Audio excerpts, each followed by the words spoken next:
I've been involved in the design team for CPP, so for the last year I've been involved in the meetings about rethinking the course for the new curriculum. I was at some of the Have Your Say events and things, and I suppose just that helped create a network of kind of staff and students being a part of it as much as the staff. It was a really kind of clear thing that felt like it was a very supportive environment to help people understand the changes that were happening, and also to encourage each other to take kind of bold steps forward as well. I was the student member on the BMUS programme design team, and I occasionally sat on CRPG with the Curriculum Reform Project Group. I now know most of the teaching faculty for the BMUS and most of the School of Drama because of being involved in this. And it's nice to know that we're not alone in the problems that we face. It happens to everybody, and I think that that's given me a little bit more faith, if anything, in the fact that we can work through it and that the end product will still be of the high standard. Well, I've been involved in the student consultation and also the review of all of the degree programmes.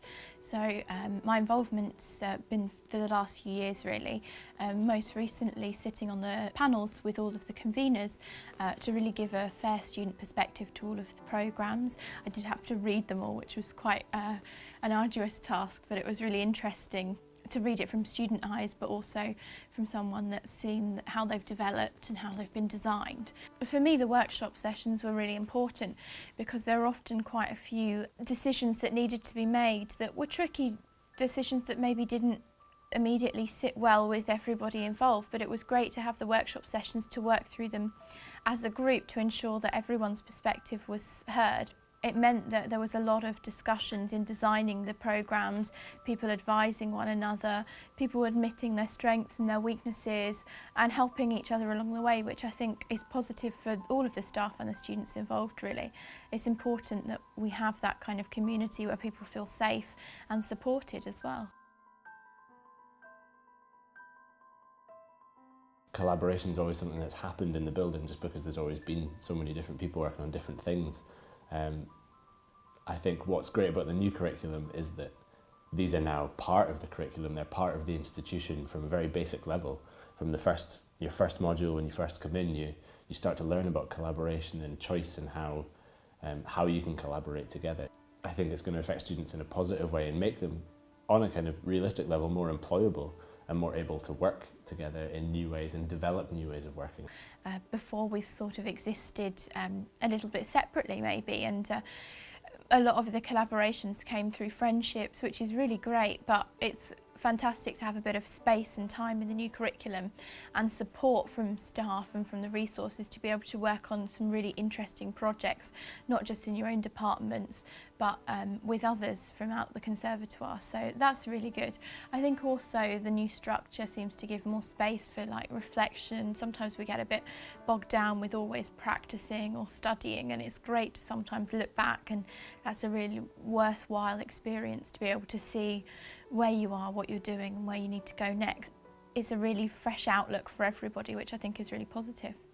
The ways in which you're taught in first year will be much different, in as much as there's going to be a lot more seminar work. From my experience on the current BMUS course is that that's the best way to really get your teeth into a subject. When we have our seminars in history, it was always a fantastic way to get talking, and we never stayed on the topic, we always talked around it, and that was the inspiration really for the Music and Contemporary Society module, which is a new module, and that'll allow students to really develop a feeling of what they want to do and why they're here and what sort of artist they're going to be.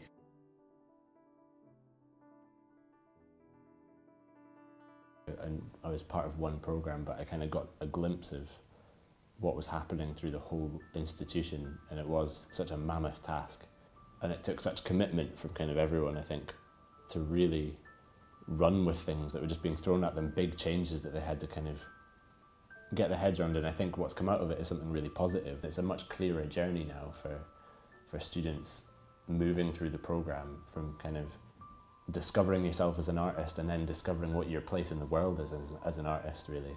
It's been great to have a real good insight and a thorough insight into what it exactly is that all of the other courses do, and just how fantastic the opportunities offered are. Having been on the music courses before myself, I had a really great knowledge of those, but more of a general knowledge of the other programmes, and it's been really interesting to hear exactly what the students can expect, and it looks really exciting for the next year. Every meeting that I went to was always focused on the student. It was, what do the students want and how will that enhance them as artists? It was always that way around, and I think it would be an absolute travesty if it were any other way. I think that that's the way to do it, and of course that's never going to be perfect. You're always going to have to compromise in order to make it fit. But knowing that that thought was there, it means that the delivery and the quality of the teaching is really going to shine through this new curriculum.